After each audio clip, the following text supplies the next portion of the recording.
আসসালামু আলাইকুম। Lifestyle with বউ শাশুড়ি পেজের পক্ষ থেকে স্বাগতম জানাচ্ছি।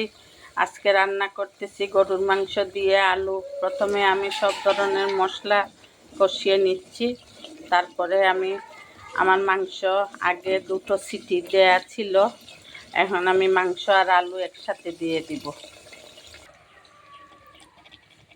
মাংস আলু একসাথে কষিয়ে নিচ্ছি, আরও অনেকক্ষণ কষাবো, তারপরে সিদ্ধ হওয়ার জন্য পানি দিব। মাংস আমার কষানো হয়ে গিয়েছে, এখন আমি সিদ্ধ হওয়ার জন্য অল্প করে পানি দিব।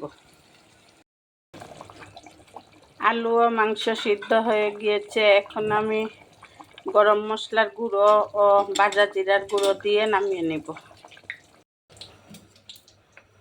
আলু গরুর মাংস আমার রান্না হয়ে গিয়েছে, এখন আমি চুলা বন্ধ করে দিয়েছি। লাইফস্টাইল উইথ বউ শাশুড়ির পাশে থাকবেন, আমাদের জন্য দোয়া করবেন। আল্লাহ হাফেজ। আসসালামু আলাইকুম ওয়া রাহমাতুল্লাহি ওয়া বারাকাতুহু।